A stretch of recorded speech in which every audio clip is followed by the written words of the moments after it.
What up, guys? This is Abraham with the Mogul, and right now I'm waiting for the car wash guy to come wash my car. Good, brother. So here's my boy Abraham right here.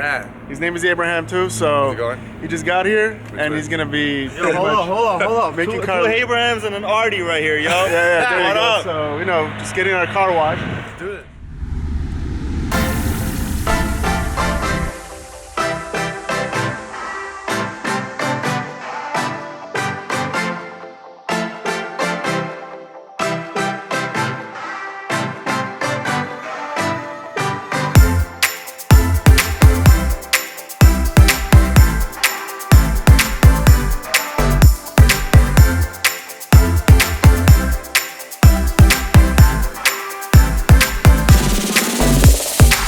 So my friend Abraham just washed Abraham's car, and it's sparkly and clean right now. So we're gonna take it out.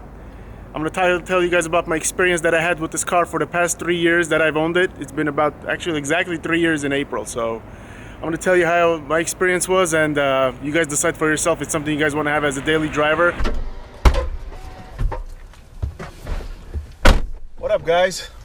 What's up? Just got in the Jeep, done with the car wash.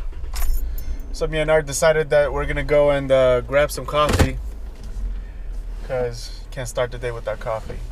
Clean car, cup of coffee, and we on the roll. So I remember about a year and a half ago when I wanted to get myself a JK and build it up, and I was so confused of where to start. I reached out to Abe and I'm like, yo, you gotta help me out with this build. I wanna get something for a daily driver, and then I test drove it and I realized that wouldn't be the best vehicle to daily. So today we wanted to have this gentleman right here tell you a little bit about his build, the good and the bad. Oh look, we're good off-road over here. All right, we're back. Have you been on the street before? Yeah, tons of times. Nice. So yeah, I just want to talk about my car a little bit, because I've had this car, I would say, approximately 3 years. I bought it in April of 2015, brand new car. It's a JK Rubicon Wrangler Unlimited, and pretty much I daily this car every day. So You see what I'm talking about? For dailying it, we're not even off-roading. it actually works better when you're off-roading, to be honest with you. Maybe. But yeah, some of the things that I didn't like about dailying this vehicle was the fact, number one thing was fuel economy, because when I got the car as a stock Jeep, it was perfect.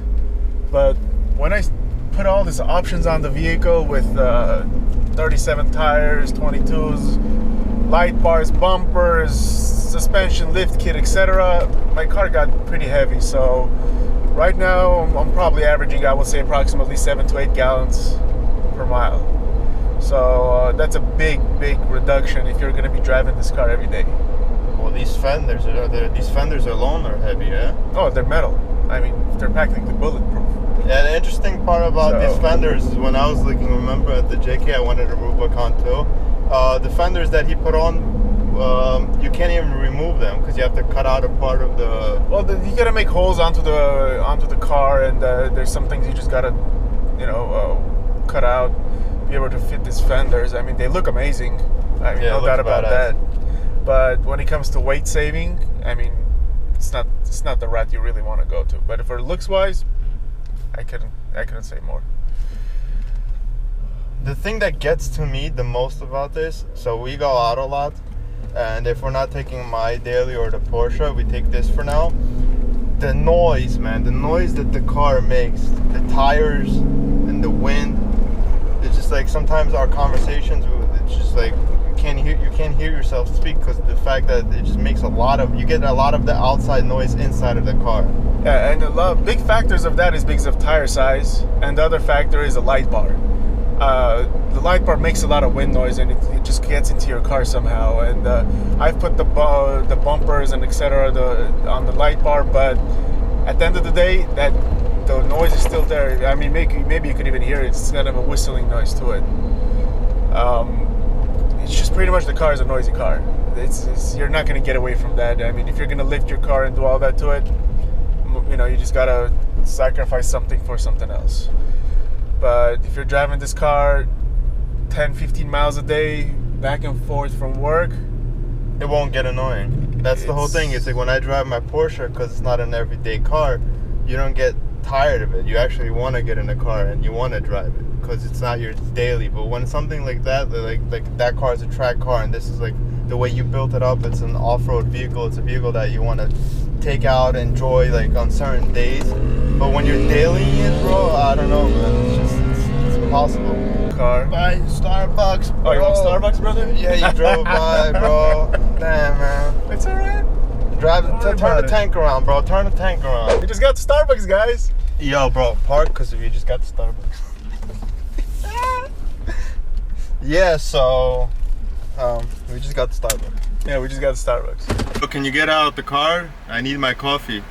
Okay, then go get their damn coffee and buy me a iced green tea with 1 pump of sugar. Huh? 1 pump of sweetener, iced green tea. 1 pump? Yes, and I don't want too much sugar in my drink.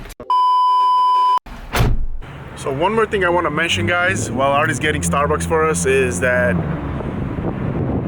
the height of the car. So if you live in an apartment building or if you work in a complex where the height of your entrance for the garage is going to be about 6 feet, you're not going to be able to get in with a car that's on 37s and raised about 3 inches tall, because you're going to get stuck. Either you're going to hit your light bar, you're going to hit your roof, or you know, you're going to cause some major damage to your car.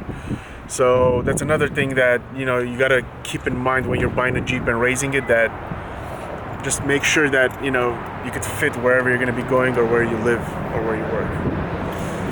And last but not least, that my experience with daily driving with this car was long distance.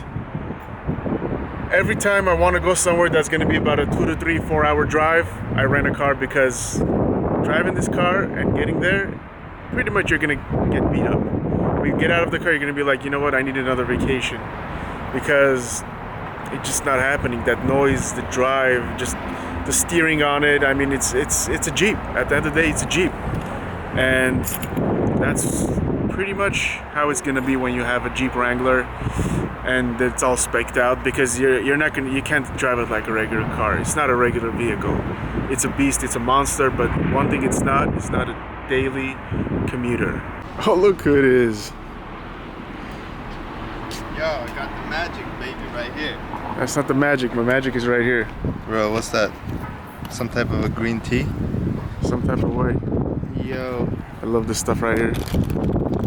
It's good for you. Gluten-free, organic, simply salted kettle chips. So yeah, guys, buy a Jeep, guys. It's a badass car. I'm not joking. It's an amazing car, but just think about what are you going to use it for and how much you're going to be driving that car, because at the end of the day, it's a rough ride, it's a fun ride, and it's just plain awesome. Jeep life. Or Jeep life, or life, or Rough rider. ride or die. Bitch. So guys, this is my experience with the Jeep Wrangler JK that I've had for about 3 years, and those are my opinions of the pros and cons of owning a Jeep Wrangler that is spec'd out and not left stock. So if you guys have any questions about the car, or what kind of lift I have on the vehicle, what kind of gearing I have, etc., just comment below and I will answer any questions you guys have, or any kind of experience, you know, experiences that I've had with the car, problems, etc., and I will let you guys know everything. And if you haven't subscribed to the channel, please subscribe, guys. Smash on that. Smash.